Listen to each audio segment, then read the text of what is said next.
Welcome to study Buddha. Friends, आज हम लेके आए हैं weekly current affair in short, जो 22 अप्रैल से 28 अप्रैल के बीच का। तो चलिए शुरू करते हैं आज का वीकली करंट अफेयर। पहले देखते हैं राष्ट्रीय समाचार यानी नेशनल न्यूज।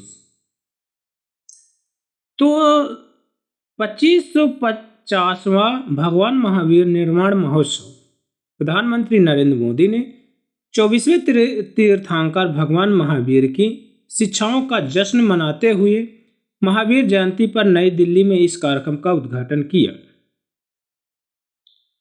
तो 150th भगवान महावीर निर्वाण महोत्सव, PM Narendra Modi inaugurated the event in New Delhi on Mahavir Jayanti, celebrating the teaching of the 24th तीर्थंकर लॉर्ड महावीरा। नेक्स्ट है तेलंगाना में नई खोजें। पुरातत्वविदों ने 200 से अधिक महापाषाण स्मारकों एवं एक लौह युग स्थल और प्राचीन राग कला की खोज की, जो तेलंगाना की समृद्ध विरासत को उजागर करती है। New discovered in Telangana, archaeologist discovered over 200 megalithic monuments and iron age site and ancient rock art highlight the rich heritage of Telangana.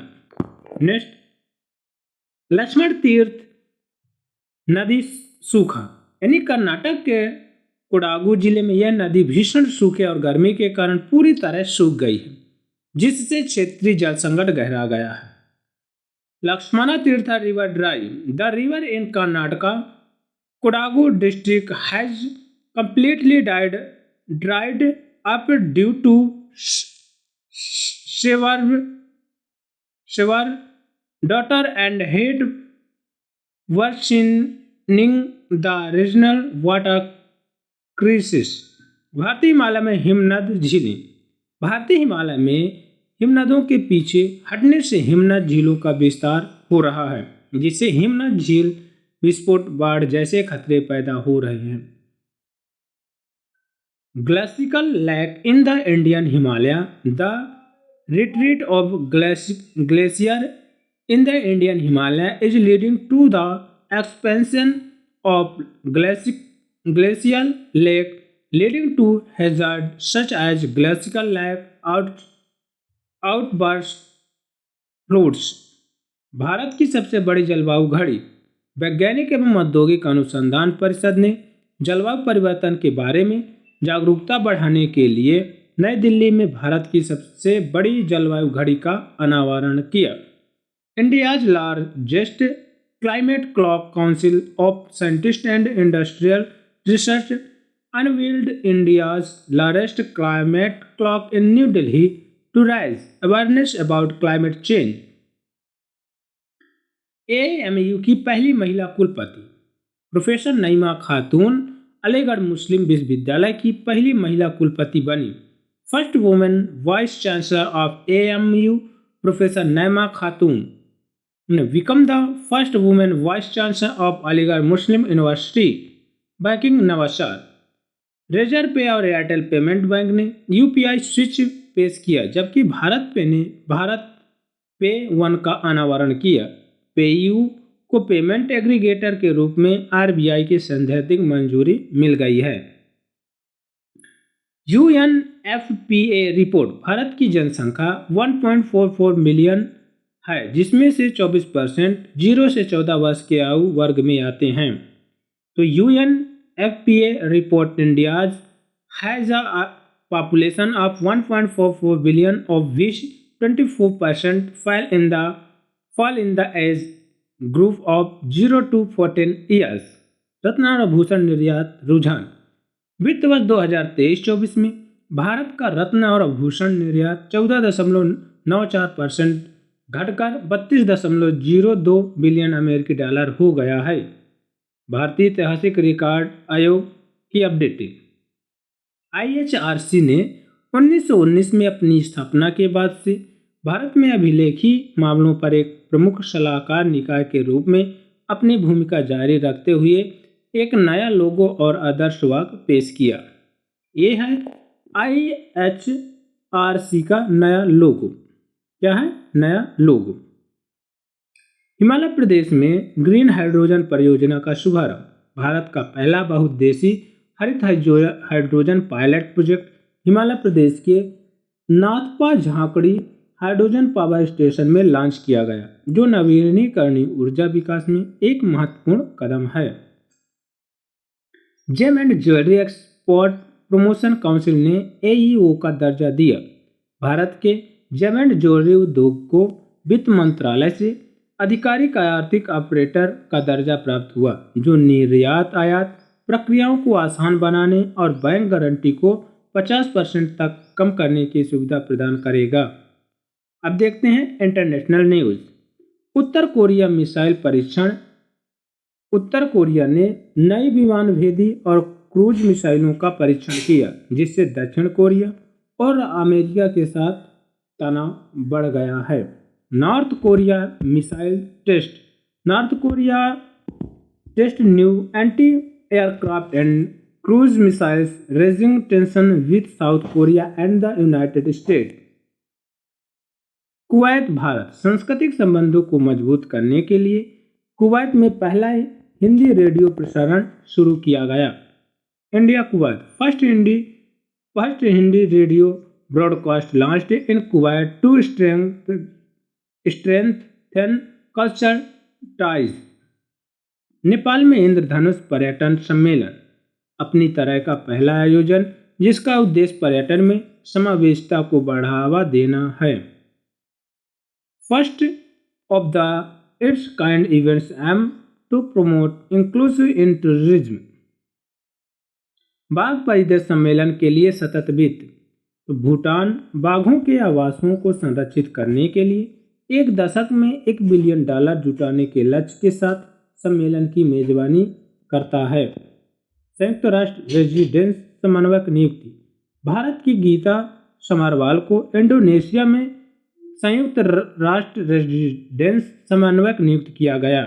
UN resident coordinator appointment. Geeta Sabharwal of India has been appointed as the UN resident coordinator in Indonesia। ये कौन है? Gita Sabharwal. Indonesia का राष्ट्रपति चुनाव। 58.6% vote हासिल करने के बाद प्राबोवो सुबियांतो को इंडोनेशिया का निर्वाचित राष्ट्रपति घोषित किया गया है। यह देश की सर्वोच्च अदालत द्वारा चुनावी चुनौतियों को खारिज करने के बाद हुआ है। Indonesia presidential election. Prabowo Subianto has been declared the election president of Indonesia after winning 58.6% of the vote. This comes after the country supreme court dismissed election challenges. ये कौन है? Prabowo Subianto. कौन है? Prabowo Subianto. अमेरिका ने भारत को प्राथमिकता निगरानी सूची में रखा। अमेरिका व्यापार प्रतिनिधियों ने अपनी 2024 विशेष 301 रिपोर्ट में बौद्धिक संपदा संरक्षण और पूर्वांचल मुद्दों के लिए भारत को प्राथमिकता निगरानी सूची में रखा है। US places India on a priority watch list. The US Trade Representative has placed India on the priority watch list for intellectual property protection and enforcement issue in its 2024 special 301 reports. अब कुछ देखते हैं state news, यानी राज्य की समाचार। तो इसमें सेंग हिलंग महोत्सव 34वां संस्करण मेघालय के बहियाजेर में संपन्न हुआ। कौन सा उत्सव? सेंग हिलंग महोत्सव, जिसमें एक मोनोलिथ विनिमय अनुष्ठान के साथ खासी स्वदेशी आस्था का जश्न मनाया गया है। फिर है त्रिशूर पूरम 2024। तो केरल के सबसे बड़े मंदिर उत्सव में इसकी समृद्ध सांस्कृतिक विरासत को उजागर किया है। त्रिशूर पूरम 2024 Kerala biggest temple festival highlights it's rich culture heritage. अब कुछ देख लेते हैं अपॉइंटमेंट न्यूज, नियुक्तियों से संबंधित समाचार। तो सिट्रोएन इंडिया और एम एस धोनी। तो सिट्रोएन ने भारत में अपनी उपस्थिति बढ़ाने के लिए क्रिकेट के दिग्गज एम एस धोनी को अपना ब्रांड एम्बेसडर नियुक्त किया।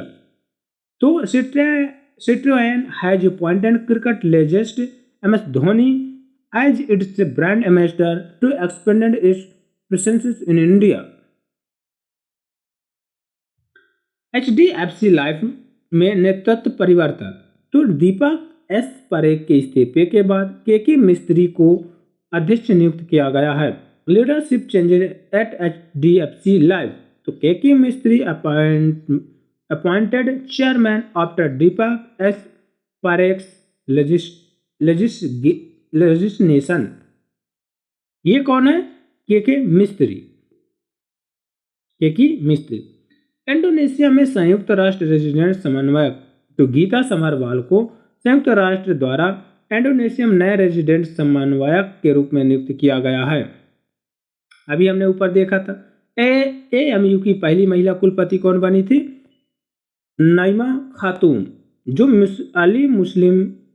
अलीगढ़ मुस्लिम विश्वविद्यालय की पहली महिला कुलपति नियुक्त हुई है। ये है कौन? नाइमा खातून। FSIB सिफारिशें। वित्तीय सेवा संस्थानों ने ब्यूरो ने भारतीय स्टेट बैंक में MD के लिए राणा आशुतोष कुमार सिंह और इंडियन बैंक में MD के लिए आशीष पांडे को सिफारिश की है। ये कौन है? आशीष पांडे। WFI एथलीट आयोग के अध्यक्ष नरसिंह यादव को भारतीय कुश्ती महासंघ के एथलीट आयोग के अध्यक्ष के रूप में चुना गया, जो यूनाइटेड वर्ल्ड रेसलिंग के आदेश का अनुपालन करेगा। WFI athlete commission chairman. तो Narsingh Yadav has been elected as the chairman of the athletics commission of the Wrestling Federation of India, which will be complete with the mandate of United World Wrestling. ये कौन है? Narasimha Yadav. Axis bank नेतृत्व। तो अमिताभ चौधरी को RBI की मंजूरी मिलने तक 3 साल के लिए एक्सिस बैंक के MD और CEO के रूप में फिर से नियुक्त किया गया है। ये कौन है? Amitabh Chaudhary. RBI deputy governor की पुनर्नियुक्ति। तो T रवि शंकर को भारतीय रिजर्व बैंक के डिप्टी गवर्नर के रूप में 1 वर्ष का विस्तार कर दिया गया है, जो मई 2024 से शुरू होगा। ये कौन है? TV रवि शंकर, जो कि RBI के डिप्टी गवर्नर हैं। और RBI के गवर्नर कौन है? श्री शक्तिकांत दास। अरुण अलगप्पन को कोरोमंडल इंटरनेशनल के कार्यकारी अध्यक्ष नियुक्त किया गया। तो अरुण अलगप्पन को कोरोमंडल इंटरनेशनल लिमिटेड में कार्यकारी उपाध्यक्ष से कार्यकारी अध्यक्ष के रूप में पदोन्नत किया गया है। Arun Alagappan appointed executive chairman of Coromandel International. तो Arun Alagappan has been promoted from executive vice president to executive chairman at Coromandel International Limited. ये कौन है? Arun Alagappan. Who is this? Arun Alagappan. अब कुछ देख लेते हैं एग्रीमेंटेड न्यूज। तो एयर इंडिया और ANA साझेदारी। एयर इंडिया और जापान की ANA ने एक कोड शेयर साझेदारी की है, जो भारत और जापान के बीच संयुक्त उड़ान सेवाओं को सक्षम बनाती है। आरामको और फीफा वैश्विक साझेदारी। सऊदी अरब के आरामको और फीफा ने एक रणनीतिक वैश्विक साझेदारी में प्रवेश किया है, जिससे आरामको 2027 तक फीफा के लिए प्रमुख विश्वव्यापी भागीदार बन गया है, जिसमें फीफा विश्व कप 2026 और फीफा महिला विश्व कप 2027 के लिए प्रायोजन शामिल है। अब कुछ देखते हैं बैंकिंग न्यूज। डिजिटल भुगतान में नवाचार। तो रेजर पे और एयरटेल पेमेंट बैंक ने UPI स्विच पेश किया, जबकि भारत पे 1 का अनावरण किया। पेयू को पेमेंट एग्रीगेटर के रूप में आरबीआई की संवैधानिक मंजूरी मिल गई है। एआरसी के लिए आरबीआई दिशा निर्देश। परिसंपत्ति पुनर्निर्माण कंपनियों के लिए नए नियम 24 अप्रैल 2024 से प्रभावी होंगे, जो नियामक ढांचे को बढ़ाएंगे। कोटक महिंद्रा बैंक आईटी कमियों के कारण आरबीआई के दंडात्मक उपायों के बाद शेयरों में 10% गिरावट आई है। फेमा विनिमय। आरबीआई ने अंतर्राष्ट्रीय एक्सचेंजों पर भारतीय कंपनियों की सीधी लिस्टिंग के लिए फेमा के तहत नियम पेश किए हैं। क्रिसिल की ईएसजी रेटिंग इकाई CRISIL ESG rating and analytics को सेबी द्वारा भारत में ईएसजी रेटिंग के श्रेणी 1 प्रदाता के रूप में अनुमोदित किया गया है। डिजिटल कृषि ऋण पहल। नाबार्ड ने कृषि ऋण की पहुंच को डिजिटल बनाने और बढ़ाने के लिए आरबीआई इनोवेशन हब के साथ साझेदारी की। नया SBI card launch. SBI card ने यात्रियों की विभिन्न जरूरतों को पूरा करते हुए 3 यात्रा केंद्रित क्रेडिट कार्ड वेरिएंट पेश किए हैं। अब देखते हैं कुछ इकोनॉमिक्स न्यूज। भारत में रिकॉर्ड प्रत्यक्ष कर संग्रह। वित्त वर्ष 23-24 में प्रत्यक्ष कर संग्रह में 17.70% की वृद्धि देखी गई, जो बजट अनुमान से अधिक है, 1.35 lakh crore. Record direct tax collection in India. Direct tax collection saw growth of 17.70% in financial year 2023 to 24, higher than the budget estimate 1.35 lakh crore. NIPFP ने वित्त वर्ष 2025 में भारत की जीडीपी वृद्धि 7.1% रहने का अनुमान लगाया है।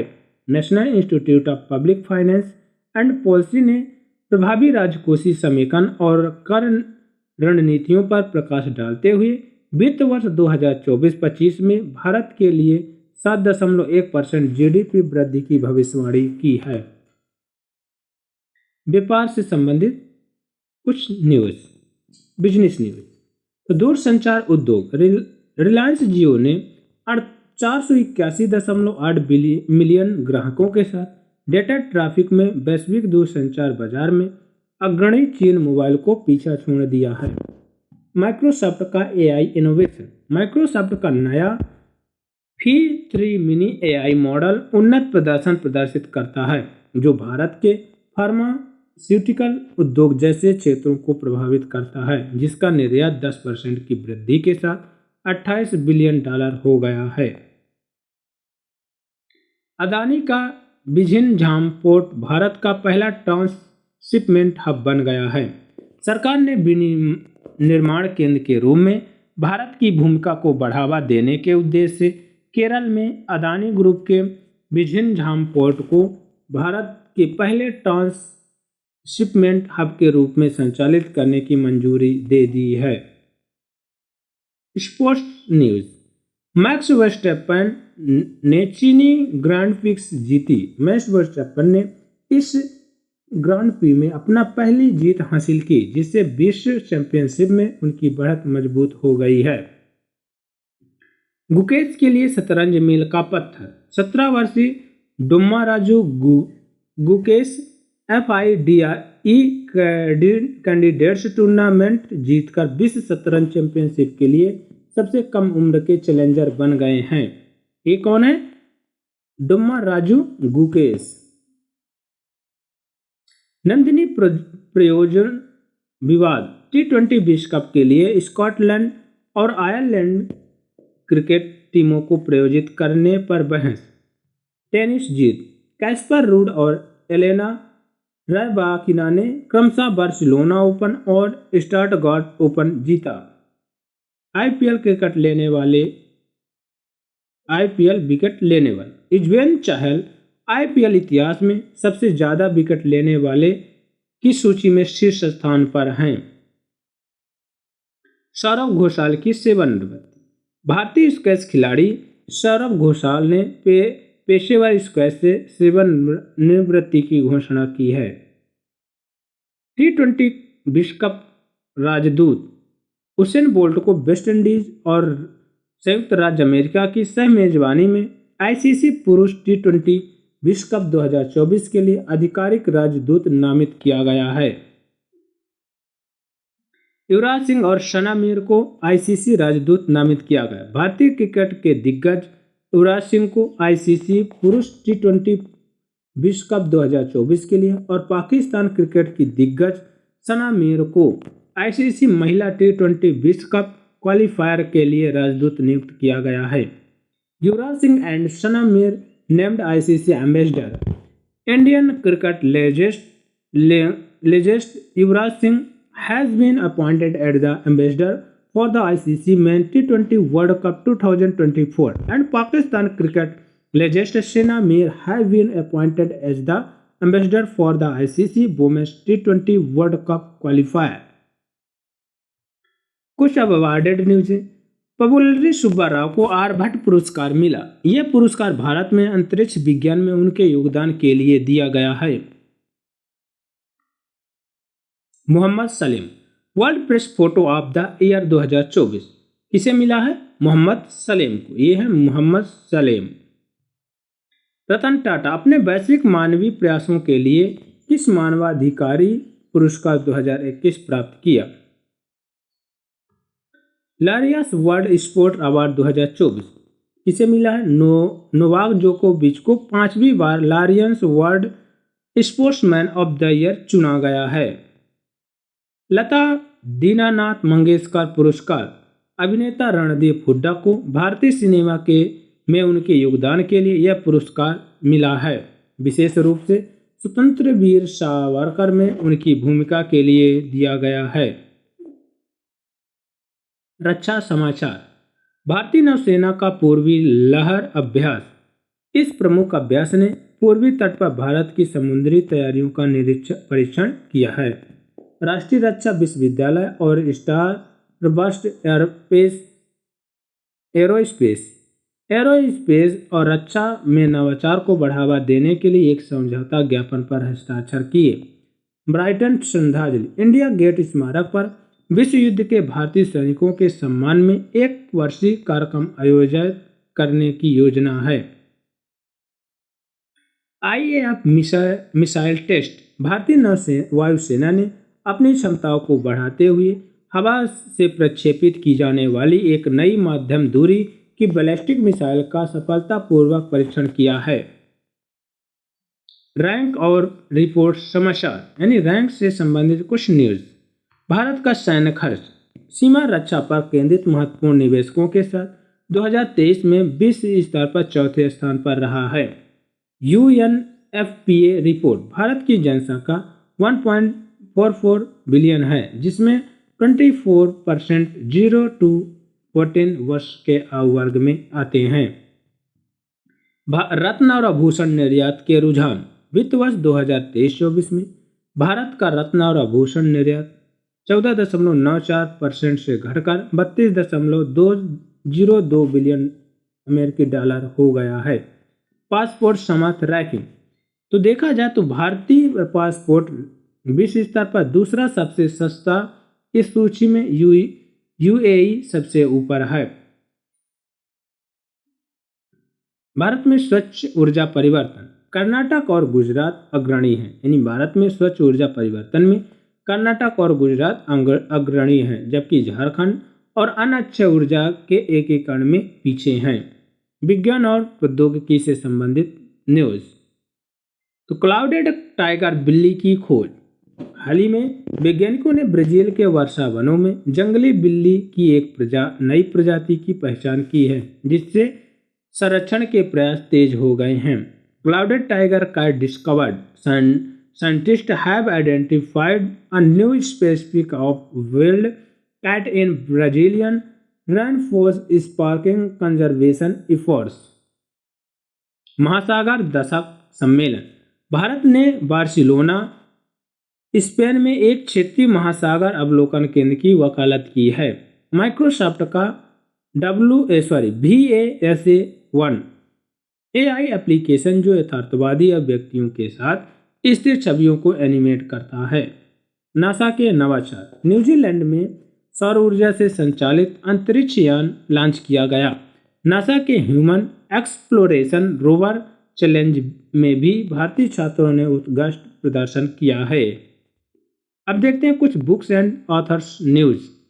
तो गोवा के स्वर्गीय द्वीप, गोवा के राज्यपाल PS श्रीधरन पिल्लाई ने गोवा की प्राकृतिक विरासत का अनावरण करने वाली एक पुस्तक का विमोचन किया है। मंत्री S जयशंकर को इंडियाज न्यूक्लियर टाइम्स प्राप्त हुई। विदेश मंत्री S जयशंकर को इंडियाज न्यूक्लियर टाइम्स की एक प्रति प्राप्त हुई है। ये पुस्तक जो परमाणु राज्य बनने में भारत की यात्रा और उसके प्रमुख योगदानकर्ताओं की पड़ताल करती है। कुछ देखते हैं महत्वपूर्ण दिवस। अंतर्राष्ट्रीय मातृ पृथ्वी दिवस 2024 22 अप्रैल को मनाया जाता है। इस वर्ष की थीम थी ग्रह बनाम प्लास्टिक, नारे के साथ प्लास्टिक प्रदूषण से निपटने पर केंद्रित है। विश्व पुस्तक और कॉपीराइट दिवस 2024 पुस्तकों के मूल्य और कॉपीराइट सुरक्षा को बढ़ावा देने के लिए विश्व स्तर पर मनाया जाता है। राष्ट्रीय पंचायती राज, भारत की पंचायती राज व्यवस्था की स्थापना के उपलक्ष्य में प्रतिवर्ष 24 अप्रैल को मनाया जाता है राष्ट्रीय पंचायती राज दिवस। शांति के लिए बहुपक्षवाद और कूटनीति का अंतर्राष्ट्रीय दिवस, तो विवादों को शांतिपूर्ण ढंग से हल करने की प्रतिबद्धता की पुष्टि करने के लिए 24 अप्रैल को मनाया जाता है। खोंगजोम दिवस, एंग्लो मणिपुरी युद्ध नायकों को सम्मानित करने के लिए 23 अप्रैल को मणिपुर में मनाया जाता है। विश्व टीकाकरण दिवस, टीकाकरण के लाभों को बढ़ावा देने के लिए 24 से 30 अप्रैल तक इसे मनाया जाता है। विश्व मलेरिया दिवस, मलेरिया की रोकथाम और नियंत्रण पर ध्यान केंद्रित करने के लिए 25 अप्रैल को मनाया जाता है विश्व मलेरिया दिवस। ICT में अंतर्राष्ट्रीय बालिका दिवस, लड़कियों को ICT में करियर बनाने के लिए प्रोत्साहित करने के लिए 25 अप्रैल को ICT में बालिका दिवस मनाया जाता है। अंतर्राष्ट्रीय प्रतिनिधि दिवस, साथ ही में 25 अप्रैल को संयुक्त राष्ट्र में प्रतिनिधियों की भूमिका का सम्मान भी किया जाता है। अंतर्राष्ट्रीय चेरनोबिल आपदा स्मरण दिवस, चेरनोबिल परमाणु आपदा के पीड़ितों को याद करने के लिए प्रतिवर्ष 26 अप्रैल को अंतर्राष्ट्रीय चेरनोबिल आपदा स्मरण दिवस मनाया जाता है। विश्व बौद्धिक संपदा दिवस, सतत विकास लक्ष्यों को प्राप्त करने में IP की भूमिका पर ध्यान केंद्रित करते हुए 26 अप्रैल को विश्व बौद्धिक संपदा दिवस मनाया जाता है। कार्यस्थल पर सुरक्षा और स्वास्थ्य के लिए विश्व दिवस और विश्व पशु चिकित्सा दिवस 2024 मनाया गया। दोनों कार्यक्रमों को 27 अप्रैल 2024 को मनाए जाने वाले जो कार्यस्थल में सुरक्षा और स्वास्थ्य के महत्व पर ध्यान केंद्रित करते हैं, पशु चिकित्सकों को आवश्यक स्वास्थ्य कार्यकर्ताओं के रूप में मनाते हैं। सुधीर कक्कड़ का निधन, भारतीय मनोविज्ञान के जनक सुधीर कक्कड़ प्रसिद्ध मनोविश्लेषण और सांस्कृतिक अध्ययन पर गहरा प्रभाव छोड़ने वाले सुधीर कक्कड़ का 85 वर्ष की आयु में निधन हो गया। सुब्रह्मण्यधरेश्वर का निधन, प्रसिद्ध यक्षगान भागवत यानी पृष्ठभूमि गायक जो भागवत में सुनाई देती है, सुब्रह्मण्यधरेश्वर का 66 वर्ष की आयु में बेंगलुरु में निधन हो गया। उन्होंने कर्नाटक के पारंपरिक थिएटर रूप में एक विरासत छोड़ी। अब देखते हैं कुछ विविध समाचार यानी मिसलेनियस न्यूज। शोम्पेन जनजाति की वोटिंग, अंडमान निकोबार द्वीप में रहने वाले शोम्पेन जनजाति ने लोकसभा चुनाव में पहली बार वोटिंग किया है। ये है शोम्पेन जनजातियां जो जंगलों में रहती हैं और अपना पालन पोषण करती हैं। फ्रेंड्स, आपकी कोई भी क्वेरी हो कमेंट्स बॉक्स में जरूर लिखें। साथ में आप इसे ज़्यादा से ज़्यादा अपने फ्रेंड्सों तक शेयर करें और लाइक एंड सब्सक्राइब जरूर करें। Thanks for watching this video.